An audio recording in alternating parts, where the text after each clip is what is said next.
Jai Namaraj. Jaya Radha Madhava Kunja Bihari.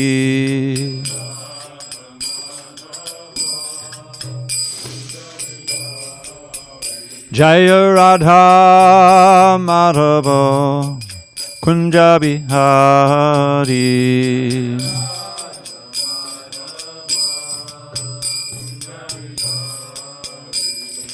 Gopi Jana Vallabha Girivaradhari.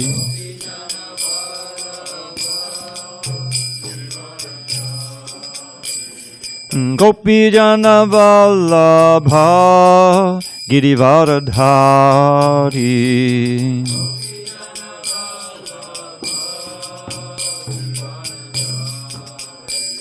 Yashodanandana Padjana Ranjana.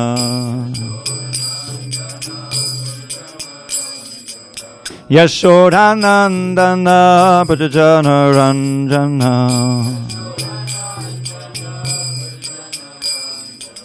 Yamuna Tira Vanachari. Yamuna Tira Vanachari. Jaya Radha Madhava Kunja Bihari.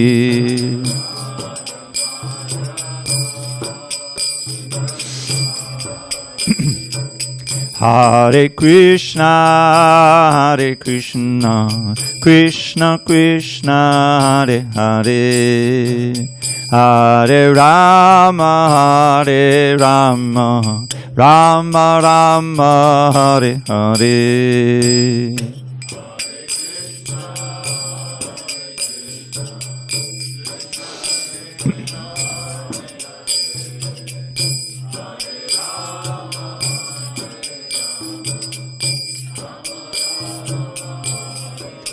Hare Krishna, Krishna Krishna, Hare Hare, Hare Rama, Rama Rama, Hare Hare.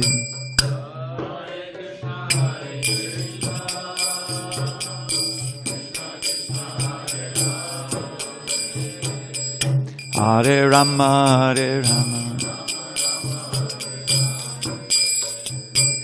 Hare Krishna, Krishna Krishna, Hare Hare, Hare Rama, Rama Rama, Hare Hare.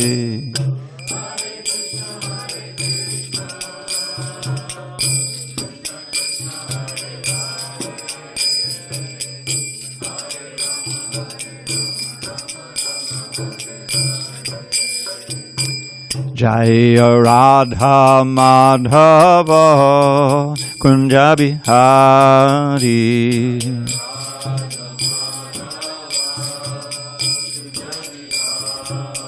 Jaya Radha Madhava Kunja Bihari.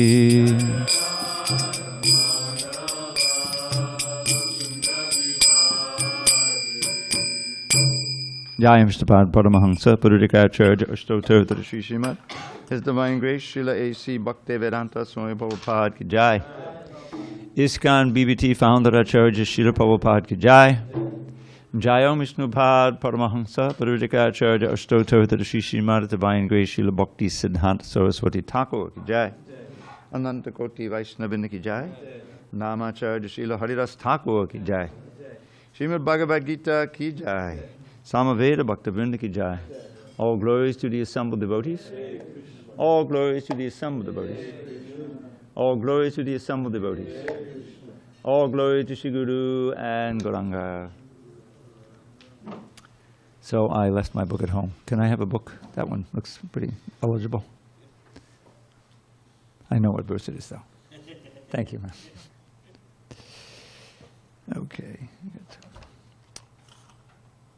Alrighty. Om Namo Bhagavate Vasudevaya. Om Namo Bhagavate Vasudevaya.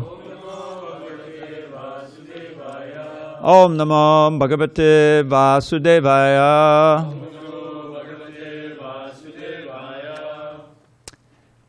Okay. On this 22nd day of March 2022 in San Diego, we're reading from Srimad Bhagavad Gita as it is, translation and commentary by His Divine Grace A.C. Bhaktivedanta Swami Prabhupada. We are in chapter 2 entitled Contents of the Gita Summarized. Text number 59, page 125. Okay. Vishaya Vrinivartante Niraharasya Dehinaha Rasavarjam Rasopyasya Padam Drishtva Nivartate Vishayavanivartante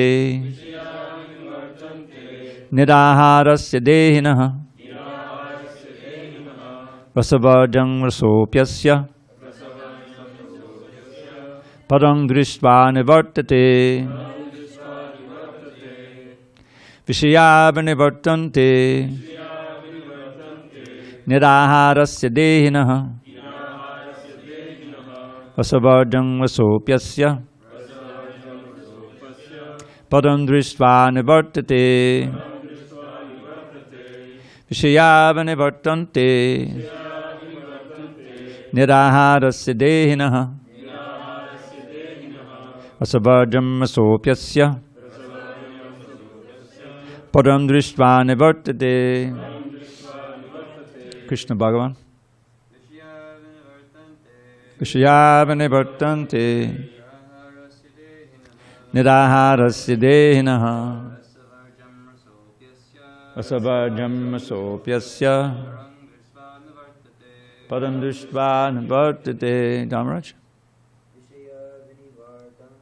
Vishayavanivartante Niraharasya Dehinaha Rasavarjam Rasopyasya Padam Drishtva Nivartate. Others? Vishayavanivartante Niraharasya Dehinaha Rasavarjam Rasopyasya Padam Drishtva Nivartate. Vishayavanivartante Niraharasya Dehinaha Rasavarjam Rasopyasya Padam Drishtva Nivartate. Matt, you want to try? Prabhu, you want to try? No? Okay, go ahead. Vishayavanivartante Niraharasya Dehinaha Rasavarjam Rasopyasya Padam Drishtva Nivartate. Ladies? Vishayavanivartante Niraharasya Dehinaha Rasavarjam Rasopyasya Padam Drishtva Nivartate. Vishayavanivartante Niraharasya Dehinaha Rasavarjam Rasopyasya Padam Drishtva Nivartate. Zoomland? No. Vishayaha, objects of the sense of sense enjoyment. Excuse me, objects for sense enjoyment. Vinivartante are practiced to be refrained from. Niraharasya, by negative restrictions. Dehinaha, for the embodied. Rasavarjam, giving up the taste. Rasaha, sense of enjoyment. Api, although there is, asya, his, param, far superior things, drishtva, by experiencing, nivartate, he ceases from. Translation. Though the embodied soul may be restricted from sense enjoyment, the taste for sense objects remains. But ceasing such engagements by experiencing a higher taste, he is fixed in consciousness. Purport. Unless one is transcendently situated, it is not possible to cease from sense enjoyment. The process of restriction from sense enjoyment by rules and regulations is something like restricting a diseased person from certain types of eatables. The patient, however, neither likes such restrictions nor loses his taste for eatables.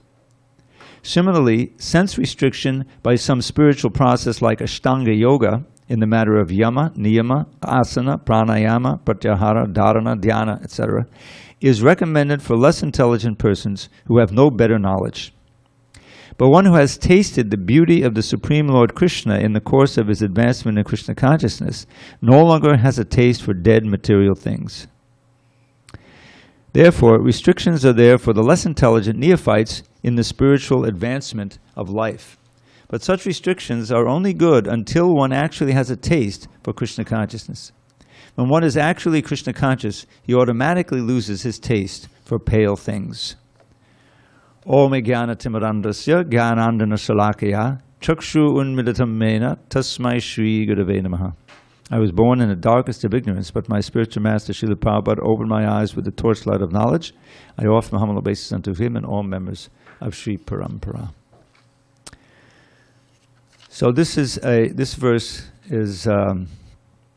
relates to the verses we've been studying, beginning text 55, where Krishna is describing the devotee in samadhi, someone who is completely absorbed in Krishna consciousness, and therefore can completely give up sense gratification, prajahati yada kaman, be satisfied in the self, is not disturbed when there is some distress,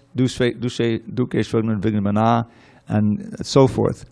But how to get to that point? That's the question.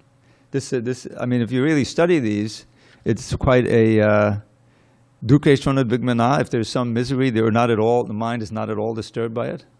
I can't say that about myself. When I had this serious sprain on my ankle, I immediately said, Krishna, why did you do this to me? No. I understood that it was some karma I was getting. But it was still disturbing. It was disturbing my mind. I said, oh, now I won't be able to walk. I couldn't come to the temple for some days. It was laid up, actually. It was that serious. So, I just didn't sail through and meditate on Krishna within my heart and, completely be aloof from it. So, I'm not in samadhi. It's very difficult. I mean, these things. It's great that Krishna is giving this description, but now he's coming back to where we're all at, basically, and that is, yes, you may have the restrictions, but the taste remains. But param drishtva navartate. Param drishtva means to see the Supreme. In this case, the Supreme is Krishna, far superior things, but by experiencing a higher taste. The higher taste is the direct perception of Krishna, even in a neophyte stage. Of course, you can't sustain it forever, but you're getting the higher taste. And in that higher taste, the more that you can cultivate it by regular devotional service, especially chanting the holy name, regular japa and regulations Prabhupada gave us, then one can actually perform these four regular principles. I mean, it's absolutely, shall I say miraculous, that Prabhupada was able to come to America and land right in the middle of the hippie revolution, which was based on letting the senses run riot, and attract people, and actually, after some time, have hundreds and even thousands of disciples who were seriously following it. Not that they didn't have some trouble following it, but they were able to follow it. Whereas Prabhupada likes to tell the story,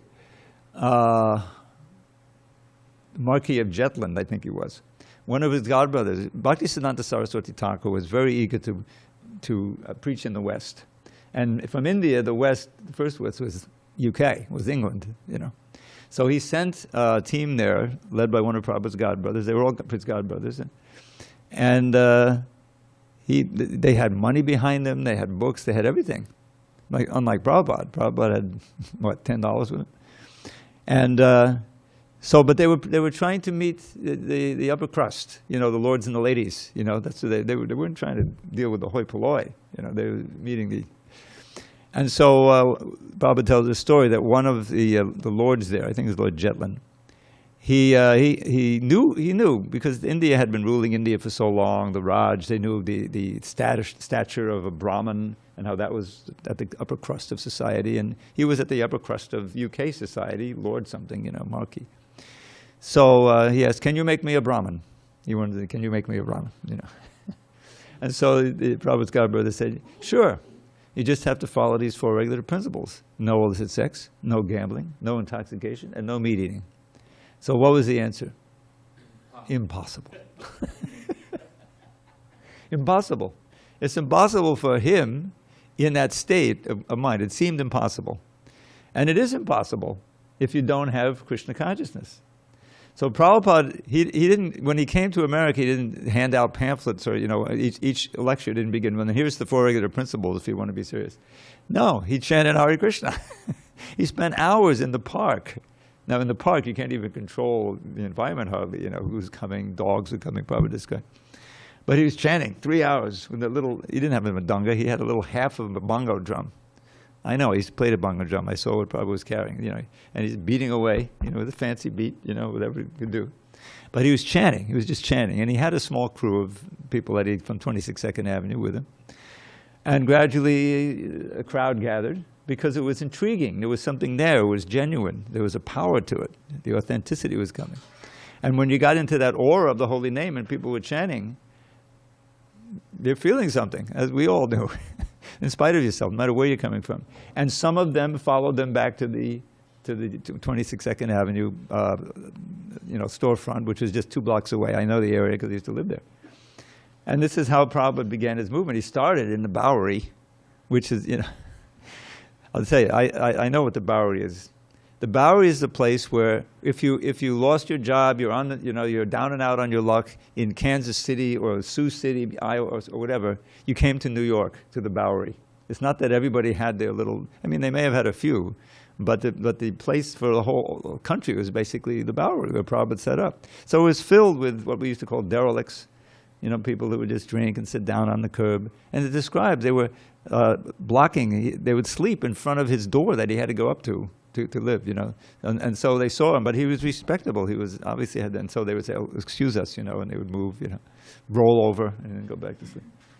So this is the environment Prabhupada came to preach in, and because this param drishta means to see, but it stands in for all of the senses. Drishta means, in this sense, to perceive.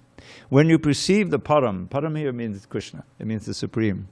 Then you can become fixed in renunciation. The Vishaya means the objects of the senses. Vinivartante literally means that they turn away. In other words, if you don't consume them, ahara means to eat, or in a general sense to consume. The objects of the senses that are pleasurable, you kind of consume them. If they're beautiful, you consume them through the eyes. If it's a nice smell, you consume it through your nose, and all the other senses. You're interacting and feeling some pleasure. So here, if you make a determination, just like someone wants to lose weight, half of the people in America are trying to lose weight. So, all right, I'm not going to eat this, not going to eat this, not going to eat this. And for a while you do it, and you find, I've just lost half a pound. Not bad, let's keep going, But the desire is still there. And you go by the ice cream shop or whatever it is, and say, no. All right, just a small one. You end up eating three ice cream cones. Doesn't that happen? Because the desire is still there. You're not getting a higher taste. You're foreseeing that, I'll get a higher taste if I really slim down and I'll be more attractive. But it's too difficult to get there and you can go off the wagon. That's what's being described. But you can remain fixed. Param drishta nivartate. You really cease from it when you get the higher taste, consistently through practicing Krishna consciousness. And we were talking about this last class, I think. Yat pada pangata palasa balasa bhaktya karma shayam kutitam udgutayanti santa. This is a teaching of the Kumaras to Maharaj Prithu in the 4th canto. We read it a few months ago. What it says is, by the devotees taste a certain pleasure, vilas. Vilas here is spiritual pleasure, Hari Bhakti Vilas. And through practicing devotional service, and literally serving the toes of the lotus feet of the Lord. And because of that, karma shayam gutitam udgutayanti, the knots in the heart, which are here described as karmashaya, a aspiration to enjoy the fruits of one's actions. That's really what material life is all about. They're like knots in the heart. They're cut asunder. Udgutiyanti, for the saints, for the santas, the devotees who are experiencing this pleasure. But others, and they're not talking about gross karmis, jnanis and yogis, who may be very austere for some time, more than we can even imagine. You know, going alone to the forest or to the mountains or the Himalayas, some cave somewhere. And they look to, when it's summertime, oh great, let's go out to the desert, build 5 fires around there and meditate. Oh, it's wintertime, great, let's dive into the Ganges. Or rather, we have to break the ice, and now let's go dive in. Oh, this is really good. Now I'm really renounced. You know? But that's artificial. That's artificial. Lord Chaitanya's movement, yes, we have austerities, but nothing that extreme. We're not meant to do that. The austerity is given to us. You know, the 4 regulative principles and so many different things, getting up early, this and that. But it's all built around devotional service. Kirtan, chanting, you know, and cooking and doing and preaching and studying and all these things. That's our tapasya. And if we can do that tapasya, then we're on a platform where the Krishna can attract us. Where Krishna, he's ready to attract us. He's all attractive. And he from within our heart, he's giving us the inspiration to do the things that will keep us on the attracted platform until the fire of attraction from material life really is banked. If you don't indulge it for some time, even on a material level, everyone knows, you know, oh, I wanted to give this up. Okay, you know, I haven't smoked a cigarette. I'll tell this story. Been here a long time. I forget how many years it was, 10, 15 years. There was a fellow who came down. He became interested because, this is how he became interested. I won't name names, but there's a devotee in Alachua who had a son who had a drinking problem. And so, but he's also a devotee. And so he sent him here, because we were friends, and he said, okay, you try to get Dravida Association like that. So he came here, you know who it is. And, but he needed AA. You know, he needed the Alcoholics Anonymous thing. And there's one up the street. He found one with walking distance. So he went up there and he met a fellow who was part of it. And he was also a little interested in spiritual life. So he came down here. And he would come to the programs. But he never really could surrender. You know, it was all like the thing, okay, I'm checking it out. But after a certain point, you have to decide to become more serious. So he had a huge cocaine problem for years, you know. It completely ruined his marriage and everything. And some drinking problem, he was up there. So he would come and, you know, he liked the kirtan and everything, but he couldn't sit for class. He would come and sit for 5 minutes, then because of brain damage or something from cocaine, you know. And so he would get up and leave and walk and then come back in like that. He couldn't hear. And it was, he couldn't follow, he couldn't get the higher taste in such a intense way that he could really become fixed in Krishna consciousness. So the idea behind this verse, it's very, when I read this verse and was in the movement, I didn't read it till I, you know, came in the classes that were coming. I said, yes, this is something that we all experience. Those who actually want to, you know, practice Krishna consciousness for some time. And that is that so many desires, so many things, you know, that cause you problems. If you practice Krishna consciousness steadily, param drishtva, and you perceive the Supreme directly in the beautiful deity form, the devotees, the chanting, the whole atmosphere, then the kama, the different desires that are really binding you, that we call the knots in the heart, you know, again and again, it's loosened. It becomes loosened, and you're not troubled by it. You may have thoughts of it, but if you're serious, you know, when you get those thoughts, Hare Krishna, Krishna, Hare Hare, you'll call on Krishna to save you from those desires. And that's exactly how this movement has grown, and devotees have, you know, remained in the movement for so many years, because you're steadily getting the higher taste, and you can remain fixed in consciousness. So that's why Prabhupada says at the beginning, unless one is transcendentally situated, it is not possible to cease from sense enjoyment. And transcendentally situated means that one is thinking of Krishna, serving Krishna, perceiving Krishna, becoming attracted to Krishna. And we should never forget, we're naturally attracted to Krishna. Krishna is all attractive, and we're part and parcel of Krishna. But artificially, we've lost that attraction, lost that consciousness, and become attracted to the perverted reflection of Krishna. There's nothing in this world that's attractive but Krishna. But it's a reflection. It's not the real thing. And because it's a reflection, it's temporary. This asat. Asat means temporary. As much as you become absorbed in some pleasurable thing, there's one very prominent characteristic. It's temporary. You can't keep doing it. And so that in itself becomes a source of anxiety, and especially as you get older and you can't enjoy the same things. So it's not, this world is not made for our enjoyment. It's made, there's two reasons why Krishna creates this world. One is so that we can play out our material desires. And the other is that we can learn from being frustrated in that and contacting the real philosophy in the form of his devotees, or he himself sometimes, like here he's speaking. And he's speaking, but he's speaking us directly, even now, 5,000 years later. Krishna is not different from these words. They're absolute. We have the great privilege of listening in on his conversation, just like Sanjay did.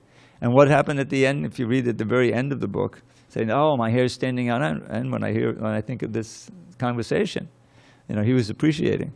He had the power to hear at a distance. So the bottom line is we should take advantage of this and do those things that will give us the higher taste, which we're doing now. This is training our intelligence. Because the intelligence needs to be involved in directing the senses so that we go here and not there. We go to Krishna, we don't go to Maya. Because we understand, like in the morning, we're hearing again and again about the forest of enjoyment. That's like a sarcastic forest of enjoyment. Hello, it's really misery, this material world. Sometimes we just had sometimes envious persons come and steal your money, and sometimes even your family members become enemies, and one thing after another, just one thing after another, giving us a very jaundiced view, if you will, of the material world. It's meant to do that.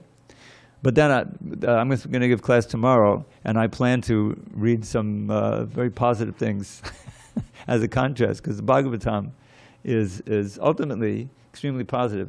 One piece of information that many devotees don't know because they haven't read through the entire Bhagavatam to the last verse. You know what the first words in that last verse are? The last verse is very important, the final instruction, just like in Bhagavad Gita. Sarva dharma parityajya. It's not the very last verse, but it's Krishna's last instruction. Give up all religions, that I've spoken about, and just surrender unto me. I will protect you from any sinful actions. Do not fear. And how to surrender? Previous verse. Just think about me. Become my devotee, bow down to me, offer your homage to me. You'll come to me, I promise you this, because you're my very dear friend. Now he's speaking to Arjuna, but we're all his friends. Krishna says, Suridam sarvabhutanam. I am the surit of every living entity. What is the surit? Surit is that Prabhupada's famous ever well-wisher. Anyone who got a letter from Prabhupada or read his letters, he always signed it, your ever well-wisher. A.C. Bhaktivedanta Swami. He didn't say Prabhupada, his divine grace, A.C. Bhaktivedanta Swami. And so what does that mean, ever well-wisher? This is a level of friendship that you really can't have on the human level. It means that no matter what, I'm going to be there for you, and I'll support you and try to do the best for you. Mostly we have friends. We may have very dear friends, but there's always a limit. Your friend is been sleeping on your sofa now for 2 months. Says, hey, Bob, really, I haven't been able to have anybody over, and I've been cleaning up. There's a limit. But there's no limit to Krishna's friendship. Millions and millions of births, he's still in our heart as the super soul, trying to guide us and give us good instruction. He's coming from outside. Suridam, sarvabhutanam. Surit means ever well-wisher, at all times, forever. So that's a great advantage that we have as devotees, that Krishna is always trying to guide us and help us and protect us in our devotional service. We have to have that faith. And so that's, he gives us the arrangement by which we can perceive the param, pridam drishtva, become fixed in consciousness and learn more and more to taste the nectar that is our birthright. The nectar of devotion, the higher taste. It's interesting, the higher taste. I think the title of that book came from this verse. Getting the higher taste. Higher than what? Sense gratification. which is very frustrating. And I like to point out, Sanskrit is such a wonderful language. The word Vishya and the word Visha sound familiar? Visha means poison. Vishya means sense gratification. Think about it. Hare Krishna. Any questions on this verse? Yes, Mataji. Prabhu. Do we have one on this side too? Yeah, I see it right behind you. Okay, just hold it. Hare Krishna. Okay, you mentioned the last verse of the Bhagavatam being important. Yes, thank you. I forgot about that. So the last verse of the Bhagavatam is Nama Sankirtanam. It starts with these words. Nama Sankirtanam yasya sarva papa puchate. Pranamo dukkha shamanas tandamama harim param. The congregational chanting of the holy name of Krishna, Nama Sankirtanam yasya, Sarva Papa Pamuchate, delivers one from all sinful reaction. And I offer my obeisances unto Lord Hari, the offering of which obeisances, dukkha shamanas, destroys all unhappiness. That's what it's about. But the fact that it has Nama Sankirtan in there is very important. That's the dharma of the age. Okay, shall we proceed? All right, next verse. Now, how to get to this point? Oh, no, not yet. That comes later. Okay, this is good. Text 60. Yatato yapikonteya purushasya vipashtataha indriyani pamatini haranti pasabang manaha. The senses are so strong and impetuous, O Arjuna, that they forcibly carry away the mind of even a man of discrimination who is endeavoring to control them. There are many learned sages, philosophers, and transcendentalists who try to conquer the senses, but in spite of their endeavors, even the greatest of them sometimes fall victim to material sense enjoyment due to the agitated mind. Even Vishwamitra, a great sage and perfect yogi, was misled by Menaka into sex enjoyment, although the yogi was endeavoring for sense control with severe types of penance and yoga practice. And of course, there are so many similar instances in the history of the world. Therefore, it is very difficult to control the mind and senses without being fully Krishna conscious. Without engaging the mind in Krishna, one cannot cease such material engagements. A practical example is given by Sri Yamunacharya, a great saint and devotee, who says, all right, I don't know if we can chant this one together. It's kind of tough. I'll just give it. Yadavadi mama cheta Krishna padada binde nabanabara sadhaman yudyatam rantum asit. Tadavadi badanadi sangame smaryamani bhavati mukhavikara sushtunishtivanangcha. Now I have to understand that Yamunacharya had been a great emperor for some time, and now he was a renunciant, so he's remembering. Since my mind has been engaged in the service of the lotus feet of Lord Krishna, and I have been enjoying an ever-new transcendental humor, whenever I think of sex life with a woman, my face at once turns from it, and I spit at the thought. Krishna consciousness is such a transcendentally nice thing that automatically material enjoyment becomes distasteful. It is as if a hungry man had satisfied his hunger by a sufficient quantity of nutritious eatables. Maharaj Ambarish also conquered a great yogi, Durvasa Muni, simply because his mind was engaged in Krishna consciousness. Sabai mana Krishna padara vindayor, bachang se vaikuntha gunana varnani. So, of course, what Yamunacharya is remembering is his, lascivious lifestyle as an emperor, which he got into. There's a whole story about how he became a king. He was a great devotee, and even as a young man, he was very learned and good at debate. So he challenged the court pundit of a king, and everyone thinking, "This is crazy. He's only 15 years old. You know, he has no chance." And so he said, "Yes, I do." And the king said, "Okay, if you can win the argument with my court pundit, you can have half my kingdom." So Yamunacharya sat down, and I forget the way he won the debate, and now he had half a kingdom. So he left the ashram, brahmacharya ashram, and he became an emperor for some time. And the bhakti was in the back of his mind, you know. So what happened after some years is that some of his old ashram mates, they said, well, let's see if we can attract Yamuna's mind again. So they sent one of his friends from the old days, you know, to go and visit him. He said, oh, Babu, come on in, you know. And then he said, well, let's go for a walk. You heard it? Has anyone, some have heard this story? I heard it recently. And so they went for a walk, and while they were walking, this devotee was reminding him of all wonderful nectar shlokas that he had been learned, you know. And he was remembering Krishna and getting into them. And suddenly he awoke, just like Bilba Mangal Thakur. He had been a devotee in his last life, but he fell down, and in the present life he was a woman hunter. Anyway, I'm going to tell that story. But she inspired him to get back on the path, and he went to Vrindavan and didn't look back. He lived there for apparently 700 years, and he wrote Krishna Karnamrita and everything.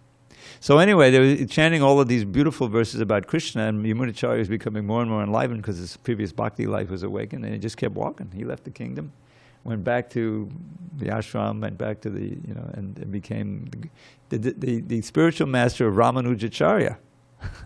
So it's a wonderful story. So here he's revealing his mind, how Navanamada Dhamani, he's experiencing ever new taste and pleasure from serving the lotus feet of Krishna Pada Vinde.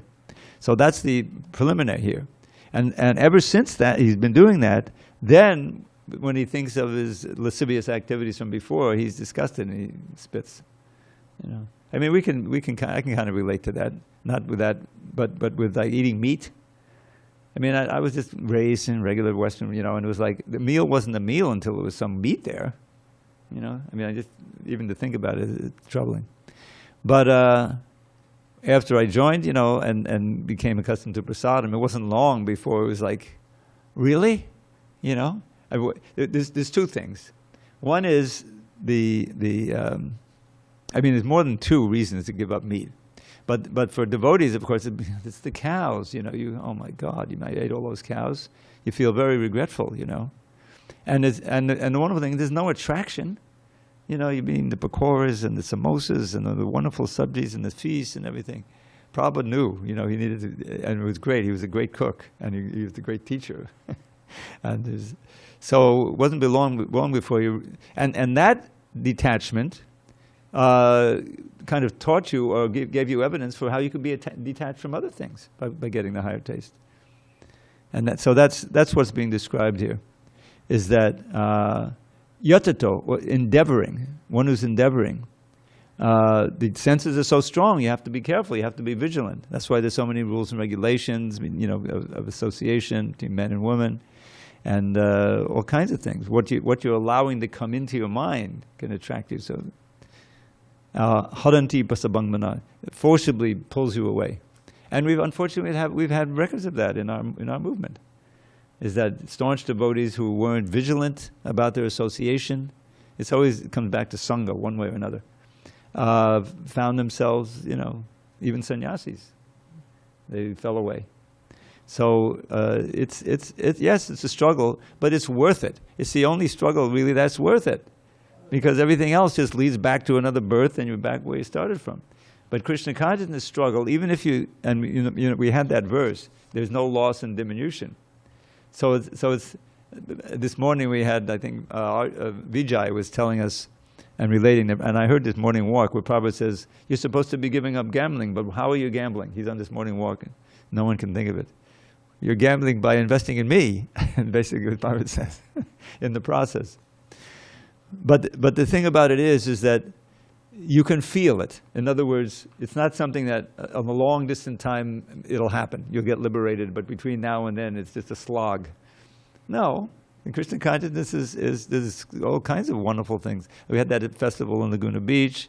Those have been around a while. Rath Yatra festival, Janmashtami. I remember the first time we had this flower festival here a few years ago. It was like the 45th anniversary, I think. I was way in the back here, and I was out watching everyone on the altar. They were throwing these flower petals on Radha Giridhari, and they were kind of covered up to the here, you know, there were so many petals. And then those on the altar got those petals, started throwing them out into the audience, and everyone was nuts.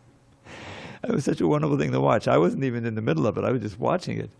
I said, this is such a, you know, and at that time, I mean, practically speaking, who was thinking, oh, I got to be somewhere else to do something else? No one was thinking like that. You know, you're in the middle of something like that. And then Laguna Beach also, there's kirtans, Indra Maharaj's kirtans. You know, I watched it on. I wasn't able to be there. I was there, but I had to go. But I saw it, and I saw that everyone is completely absorbed, and that helps. That param jishvana vartate. So one has to be strict. Okay, shall we go on? All right. 61. Tani sarvani sangyamya yukta asita matparaha pashehi yasyandriyani tasya pragya pratishtita. One who restrains his senses, keeping them under full control, and fixes his consciousness upon me is known as a man of steady intelligence. Now, I just have to tell you that this is the first time in the Bhagavad Gita where Krishna is talking about fixing it on him, fixing the consciousness. We've had, you know, fixed in the self and fixed in transcendence, but this is fixed on him.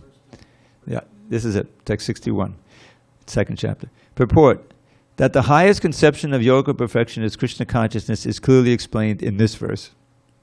And unless one is Krishna conscious, it is not at all possible to control the senses. Prabhupada is repeating.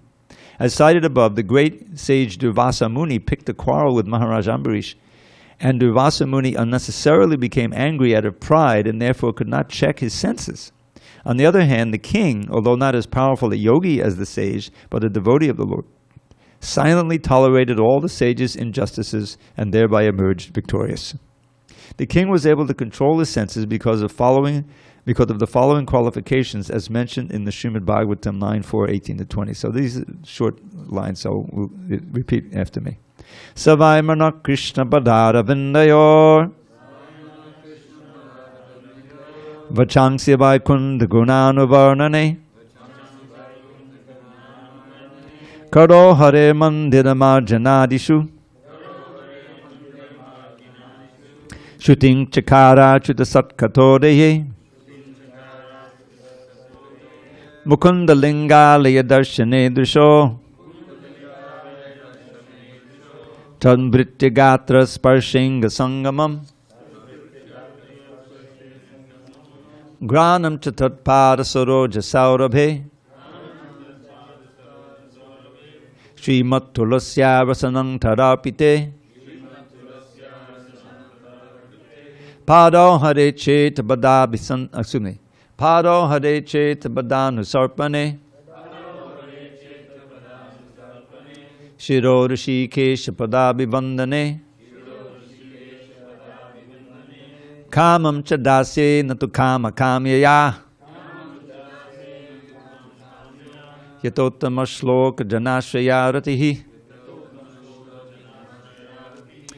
King Ambarish fixed his mind on the lotus feet of Lord Krishna, engaged his words in describing the abode of the Lord, his hands in cleansing the temple of the Lord, his ears in hearing the pastimes of the Lord, his eyes in seeing the form of the Lord, his body in touching the body of the devotee, his nostrils in smelling the flavor or fragrance of the flowers offered to the lotus feet of the Lord, his tongue in tasting the tulsi leaves offered to him, his legs in traveling to the holy place where his temple is situated, his head in offering obeisances unto the Lord, and his desires in fulfilling the desires of the Lord. And all these qualifications made him fit to become a matpara devotee of the Lord. The word matpara is most significant in this connection. How one can become matpara is described in the life of Maharaj Ambarish. Of course, matpara means dedicated to me, in Krishna speaking, dedicated to Krishna. Srila Baladev Vidyabhushan, a great scholar and acharya in the line of the Matpara, remarks, Mad Bhakti Prabhavena Sarvendriya Vijaya Purvika Svatma Drishti Sulabheti Bhavaha. The senses can be completely controlled only by the strength of devotional service to Krishna. Also, the example of fire is sometimes given.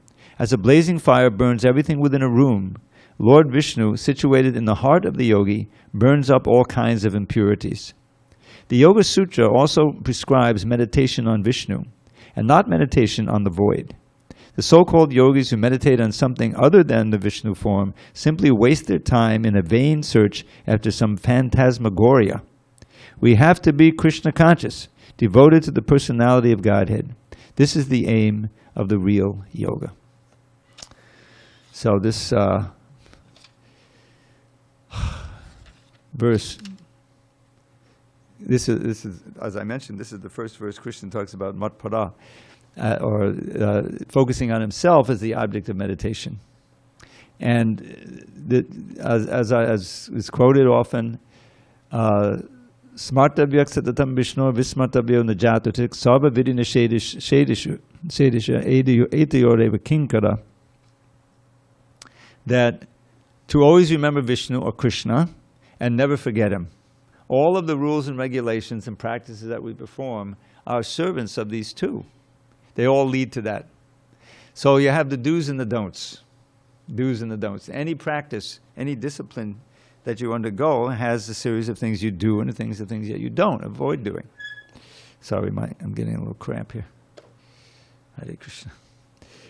And the aim is to direct your energies in a certain direction. I always give the example of learning a musical instrument because I once did that. And there are certain ways you're supposed to finger. I learned how to play the flute, believe it or not. And I remember, I was in those days paying $3 an hour for the lesson that I was getting. And how the embouchure. We use the embouchure, means how you direct the airstream. We practice it when we blow the conch shell. You have to direct the airstream properly, otherwise it doesn't make a sound. So that's there. You can imagine a flute. Everything's got to be just precise. So how to hold the fingers up a little farther, do these exercises like that. So that's the sadhana, to learn how to play the flute, to learn how to fix a car. Everything has a sadhana. Do it this way, don't do it that way. So that's so Ambarish, by always engaging his senses, and there's a nice list here, his mind, his senses, the desires, for Krishna, he's linked up. His soul is linked up through everything that he has at his disposal. And he was a king. Kings are often not, they're distracted, having to do all this business and everything. They're not often thought of as examples of great devotees, although there are many in the Bhagavatam. So it's described here, mentioned here, I think, how Durvasa Muni. Now, interesting, I always thought Durvasa, because I don't know Sanskrit, but I said, Dur means far, it can mean far, and Vasa means clothes, so he was naked. But that's not what it means. I learned recently that Vasa means living arrangement. It can mean, like Brijvasis, So it means hard to live with, impossible to live with, because he has such a temper. It comes out with King Ambarish and other instances in the Bhagavatam. Because he's not a devotee, he's a great yogi. And the yogis are practicing all this austerity and the pranayama and the austerity. And if they don't have a Krishna consciousness, then it can make your heart as hard as a rock. Because you have to avoid any sense gratification. You can't even eat nicely. That's sense gratification. Let me just eat some plain gruel or eat some roots I find, you can imagine. I like to tell this story of the Kumbh Mela. The Kumbh Mela is famous, I think is it every 12 years? That's the Kumbh Mela happens. Millions and millions of people come to Prayag or Allahabad to bathe in the confluence. It's Triveni. Two of the rivers of the three are manifest. The third isn't, but it's still there in a subtle form. The Ganges and the Yamuna meet at Allahabad, and the Saraswati is there. So astrologically, they always figure there's a certain time to bathe in there, and then you get liberation. So millions of people come to bathe, but only a few. How many people can bathe even in a couple of rivers? A few hundred at just the time. So not only do people come from all over the country, but they come down from the Himalayas also, the yogis. And Prabhupada, he lived in Allahabad for 13 years, and he saw two of these, I think. And he knows the whole culture. He says, yes, and some of these yogis that come down, they're 300 years old, but they look like they're 25. They're practicing pranayama and all of the things. You can get mystic powers like that. So they're coming down. So there are different groups of them from different parts of the Himalayas, and they all want to bathe at the same time. So there's a big rumble that happened. This is there's a big fight. They're fighting with each other. Maybe mystic powers. I don't know if they threw any Brahmastra weapons or whatever. Probably not. So that's why the army was there, to keep them apart and everything like that. Now the devotees were there, but they weren't worried about bathing at the right time. They just wanted to perform Sankirtan and distribute a lot of prasadam and books if possible for preaching. Prabhupada was there. I think he had 2 of these. In the early 70s and in 77 he went. So so what does that show? In other words, here's these yogis, and who knows how long they're practicing. 100 years they've been practicing, but they don't have the quality, the wonderful quality of a devotee, which is humility, tolerance, these ornaments. Because they become powerful. They become intoxicated with the power of the mystic cities. You can imagine. If you could get anything you wanted from wherever you wanted it, you could become smaller than the smallest. And if you really get good, you can create a universe. Yeah. And you can remain humble like that. How are you going to remain humble? So devotees don't aspire for these mystic powers, but Prabhupada said, but they can attain them, and sometimes they use them. But Prabhupada, there was one yogi that came to see Prabhupada in Vrindavan, I think. And he was there, and he was, he's the one, he could do, manifest a little gold or something like that. So Prabhupada said, can you liberate, you see all these devotees here? They're all becoming liberated. Can you liberate someone from birth and death? He says, no, I can't do that. So Prabhupada actually had a much more valuable power to attract people to Krishna and inspire them to take up the process of devotional service. And so that's really what counts. And in several places, especially here with Ambarish, you see the power of simple devotion. He wasn't a great yogi. He just used everything in Krishna's service. And then when it came down to it, he was saved. What happened is Durvasa Muni, you tend to overreact. Ambarish was following Ekadashi very strictly. And so we know anyone who's been at our morning program, when it's the day after Ekadashi, Dwadashi, devotees want to know the breakfast time. It's a whole muhurta or whatever. And often it's like 6:30 to 10:30 or something. So okay, that's in breakfast time, no problem. But we had one where it was like 2 minutes between the beginning and the end. So I said, everybody line up, or I'll give you a little bit of halva, so you'll be in it. You weren't here at the time, a few months ago. But anyway, so Ambarish is following strictly, and Durvasa, he planned this out. So he came just at a few minutes before the time to break the fast. And Durvasa is a big yogi, Brahmin, and Ambarish is a Kshatriya, so these are different. So, would you like to join me and break, for breakfast? And he said, sure, but let me bathe first. So he stayed in the water so long that he knew that it was creating a problem for Ambarish, because the time was running out. So he consulted his Brahmins. Brahmins didn't know what to do, but he suggested, well, I'll just drink some water. That's not offensive. It's offensive to eat before your guest. This is the Vedic culture.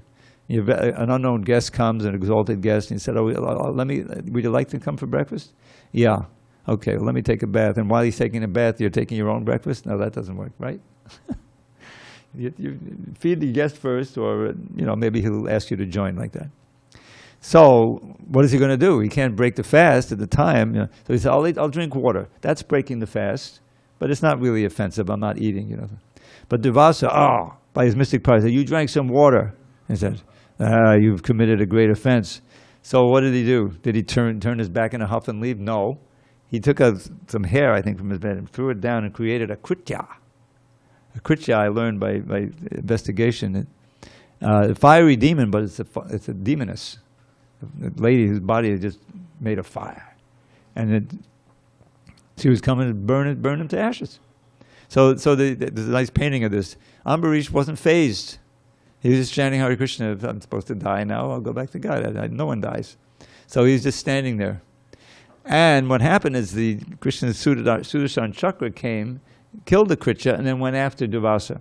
Now, did Durvasa say, oh, great, I'm being killed by the Chakra, I'll go back to God and I'll get liberation? No, he was scared stiff. And he started running and flying with mystic power here and there. He went to Shiva, said, what can I do? You got the chakra behind you. Brahma said, no go. So he went all the way to Vaikuntha Loka, the Vaikuntha planet in this universe. There's Dhruva Loka, you know. And he offered his dandavats to Narayan and said, please, you know, relieve me from this chakra. And Narayan says, I'm not independent. I'm dependent on my devotees. And anyway, there's some famous verses there. He said, you have to go back down there to Ambarish and surrender. Then you maybe he'll, you know. So he ran back down and would zip back with his mystic power. And dandavats before Ambarish. And Ambarish said, of course, you know. And he said, chakra, please, you know, offer some prayers. And the chakra was gone. So this was the power of the devotee as opposed to the mystic yogi. You know, but the Vasa, he flies off the handle because he doesn't have the qualities of the sadhu. So he's impossible to live with, although he has 60,000 disciples. Anyway, this is what is Krishna saying here.